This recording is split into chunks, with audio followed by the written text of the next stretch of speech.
খালার বাড়িতে বেড়াতে যাওয়ার কথা বলে বাড়ি থেকে বের হয়েছিল ১৩ বছর বয়সী এক বাংলাদেশি কিশোরী, কিন্তু পথে এক অপরিচিত যুবকের ফাঁদে পড়ে তার জীবন মুহূর্তেই বদলে যায়। বাসে ওঠার পর পানির সঙ্গে চেতনানাশক মিশিয়ে তাকে অচেতন করা হয় বলে অভিযোগ। জ্ঞান ফিরতেই সে দেখে সামনে একটি নদী। যুবক জানায় নদী পার হলেই তার খালার বাড়ি, কিন্তু নদী পার হওয়ার পরপরই বুঝতে পারে সে আর বাংলাদেশে নেই, তাকে সীমান্ত পেরিয়ে ভারতে নিয়ে আসা হয়েছে।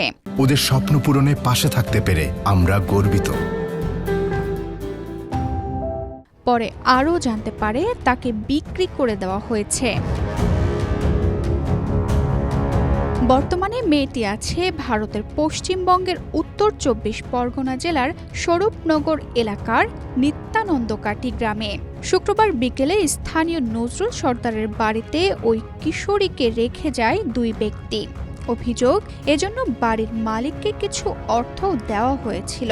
রাত্রি সেখানেই কাটে তার। বাসা থেকে আমি আন্টির বাসায় যাইতেছিলাম, বলছে যে ওই বাসায় দিয়ে আসবে বলে, পরে নিয়ে আসছে, কিন্তু বলেনি যে এখানে নিয়ে আসবে। কিসে করে এসেছিলে? বাসে। বাসে? কখন বেরিয়েছিলে ওখান থেকে? কোন থেকে কয়েকদিন আগে বেরোচ্ছি। কয়েকদিন আগে? তুমি এখানে কবে এসেছো? এখানে কালকে আসছি। কালকে? এই বাড়িতে দিয়ে গেছে? হ্যাঁ। যারা দিয়ে গেছিল তুমি তাদেরকে চেনো না? চিনি। কি নাম ওদের? ওই করিম, কালাম আর হচ্ছে জীবন। কালাম আর জীবন। ওদের বাড়ি কোথায় তুমি জানো না? না। ওদের বাড়িতে তোমাকে নিয়ে যায়নি? তুমি এখানে কখন রেখে গিয়েছিল? কালকে বিকালবেলা না সকালবেলা। তুমি রাত্রে এখানে ছিলে? হ্যাঁ, রাত্রে এখানে। তখন তোমার সাথে এখানে আর কে কে ছিল? এই বাড়ির লোক ছিল? হ্যাঁ, তখন লোক ছিল বাসায়। তার সেই লোকগুলো কোথায় গেছে? তারা নাকি তাদের ওই মেয়ের যে শ্বশুর মারা গেছে ওইখানে গেছে। এরপর শনিবার সকালে খবর পেয়ে ঘটনাস্থলে যায় স্বরূপনগর থানা পুলিশ, বিএসএফ এর ১৪৩ ব্যাটালিয়নের এন্টি হিউম্যান ট্রাফিক ইউনিট এবং নারী বিএসএফ সদস্যরা। সেখান থেকে কিশোরীকে উদ্ধার করেন তারা। প্রাথমিক জিজ্ঞাসাবাদে কিশোরী জানায় তার বাড়ি ঢাকায়, সে একটি মহিলা মাদ্রাসার শিক্ষার্থী।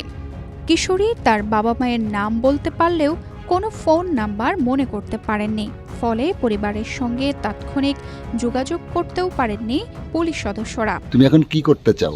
আমি বাসায় যাচ্ছি। তুমি ঢাকায় ফিরতে চাও? তোমার আব্বুর নাম কি? হুমায়ুন। তোমার মায়ের নাম? বকুল। তুমি কি পড়াশোনা করতে? হ্যাঁ। কি পড়তে? আমি মাদ্রাসা পড়তাম। কোন মাদ্রাসায়? নাম কি? হযরত আলী মহিলা মাদ্রাসা। কোথায় এটা? ঢাকায়। তোমার মোবাইল নাম্বার আছে? না, আমার কাছে মোবাইল নেই, মোবাইল নাম্বারও নেই। তুমি বাড়ির কারোর নাম্বার জানো? না, আমার তো কারোর নাম্বার জানা নেই। তদন্তে জানা গেছে স্থানীয় দুই ব্যক্তি সত্যজিৎ বর্মন ওরফে জীবন এবং কাইয়ুম নামে দুই ব্যক্তি ওই কিশোরীকে এই বাড়িতে রেখে যায়। তবে ঘটনার পর থেকেই তারা পলাতক, তাদের খুঁজছে ভারতীয় পুলিশ। অন্যদিকে বাড়ির মালিক নজরুল সর্দারের বক্তব্যেও অসঙ্গতি পেয়েছেন তদন্তকারীরা। তিনি দাবি করেছেন গত কয়েকদিন ধরে কয়েকজন যুবক তার বাড়িতে বিভিন্ন নাবালিকাকে এনে রাখত এবং প্রতিবারই তাকে ২০০ রুপি করে দেওয়া হতো। এ তথ্যের ভিত্তিতে তাকে থানায় নিয়ে জিজ্ঞাসাবাদ করা হচ্ছে। ভারতীয় পুলিশের প্রাথমিক ধারণা এটি আন্তর্জাতিক মানব পাচার চক্রের একটি সংঘবদ্ধ ঘটনা। কিভাবে ঢাকার এক কিশোরীকে সাতক্ষীরা সীমান্ত হয়ে সোনাই নদী পার করে ভারতে পৌঁছালো, সেই পুরো রুট, সীমান্তের কারা জড়িত ছিল এবং পাচার চক্রের নেপথ্যের সদস্যদের শনাক্ত করতে চলছে তদন্ত। এদিকে বিএসএফ জানিয়েছে বাংলাদেশি কর্তৃপক্ষের সঙ্গে যোগাযোগ করে কিশোরীকে দ্রুত পরিবারের কাছে ফিরিয়ে দেওয়ার প্রক্রিয়া শুরু করা হয়েছে। বর্তমান সময়ে সীমান্তবর্তী অঞ্চলে মানব পাচার ও সক্রিয় দালাল চক্রের তৎপরতা এক ভয়ঙ্কর রূপ ধারণ করেছে। অভাবী ও সাধারণ পরিবারগুলোকে লক্ষ্য করে নানা প্রলোভন ও কৌশলে অপ্রাপ্তবয়স্ক শিশুদের পাচার করার ঘটনাটি জনমনে গভীর উদ্বেগ তৈরি করছে।